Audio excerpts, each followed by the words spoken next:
Lizzie, going to Lizzie here, you said in your youth you made, and these are your pre-show notes here, you made a lot of poor choices that make it impossible for you to ever be considered traditional or chaste. I know you touched on it a little bit. Can you tell us what those poor choices were?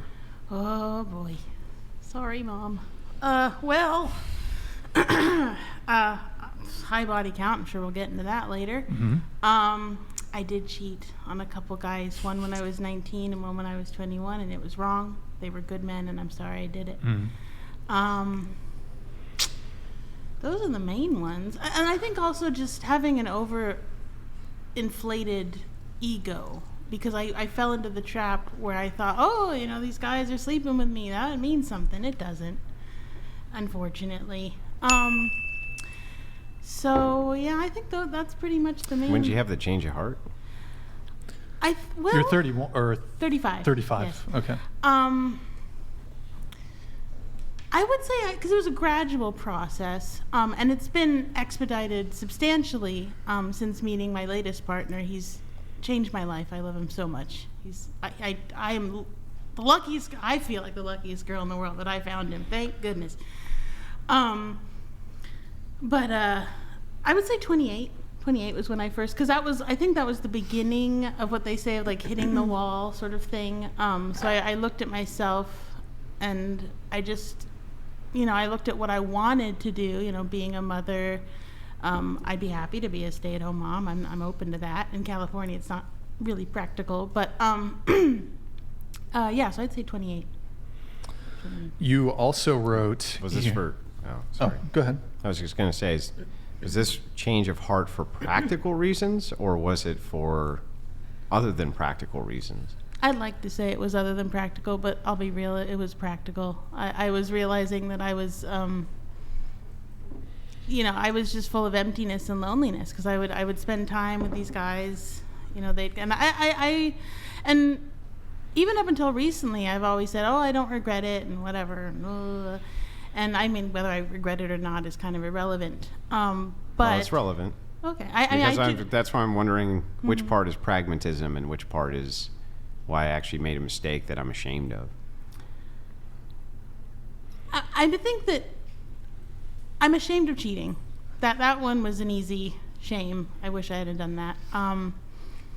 I'd say that the high body count for a long time, I would say even right up into meeting my latest boyfriend, I kind of wore it as a badge of honor. But I think what also really changed is that my current boyfriend has a daughter, and she's 10, and so I have to now translate everything that I'm doing into, if she did that, what would I think about it? And I'm like, oh snap, like that would not be good if she did a lot of the stuff I did. So. All right. You did say you slept with way too many people. Yep. You said you lost track Yep. of your body count. Your guess is what? Oh. My guess is around 100. I'm so sorry. I think you said here in the notes over 100. Yeah. So, I have, I'll just say over, okay. Over 100, yeah. You also said you were very risky with your sexual behavior, did not always... Use protection, yep, should have, really bad.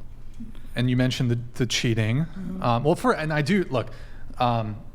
actually want to applaud you for being open and, saying these things. A lot of people would not be willing to disclose this sort of thing, so I certainly applaud you for your honesty. Well, it's not about me. Like, I came on this podcast, and I know, like, I might get canceled for some of what I say, but I'm trying to do what's right. I don't think you'll be canceled.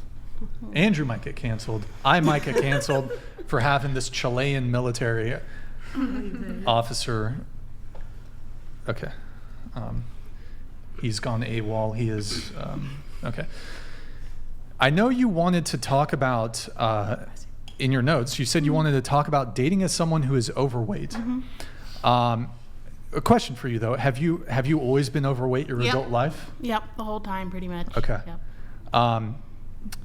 Is there anything specific that you wanted to... Because you said you'd like to discuss dating as a... Your words, not mine. Dating as a fat woman. Yeah. I get really frustrated with the fat acceptance movement. Because on the one hand, I get it. I prefer to not have random strangers come up to me and verbally express their opinion of my body shape. That would be preferred. That being said, I'm not going to sit here and pretend like I don't have health issues and I'm just as healthy as someone of one of these ladies' body weights. I think that's all baloney, and I refuse to say that something is true when it is not. And I'm also not going to say that a person who doesn't want to date me is fat phobic. I think that's absolutely ridiculous. I think it is a totally reasonable thing for a man to look at me and have that be a concern. I think it's a biological and logical choice. I get it. Don't you think, too, when you're talking about the fat shame thing, that it's not about random strangers approaching heavy women in the street and talking smack to them? That's not really what it is. It's just a matter of what society wants to push towards as a standard or as something which is promoted.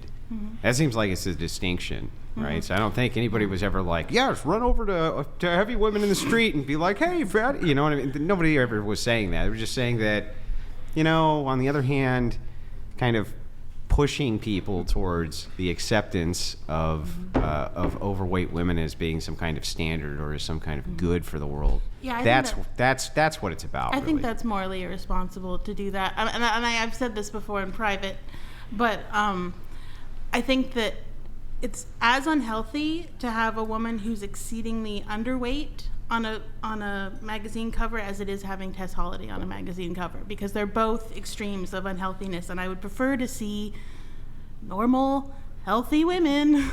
I think that would be the best thing for society. Oh, yeah. Solid. That was beautiful. I absolutely agree. Yeah. The pragmatism part, though, kind of going back to this, you said that you held, and I'm just wondering, from the promiscuity side, were you promiscuous because you were always heavy, and so that was a form of male validation? Yeah, I think that was definitely the trap that I fell into. Yeah. And is that why you wore that as a badge of honor? Yes, I think so. Yeah. You also said in your pre-show notes that you were a feminist in your late teens and early to mid-20s. Now you consider yourself an equalist. I'm very disappointed with how feminists behave these days and do not want to associate myself with such hypocrisy and sexism. And so I guess my question to you is, did you used to hate men? No. Oh, okay. At least that's good. That's good. Do you think feminists are sexist? Yes, I do. Towards some men? Some feminists, I think, are sexist to men. Okay. I think it is, there was a woman on here a while ago, and I forgot her name, but she had she was a plus size lady. She had sort of a off the shoulder tan outfit. Anyway, and she was like, she had all these tweets where she was joking around. She's like, oh, Yep. men are so terrible. Andrew was there for that. That was atrocious. I thought that was atrocious thing to say. It was. And the way I think you That can... was the gangsta drug running woman. Yep. Yeah. Go ahead, though. Go ahead.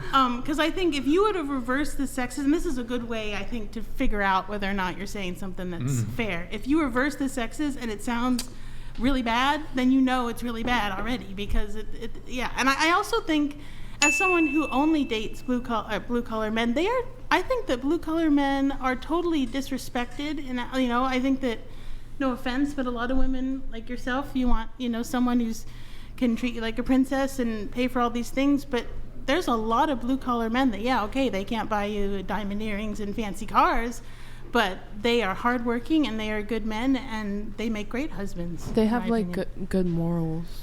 Exactly, yeah. Not all of them, of course, Yeah. but yeah.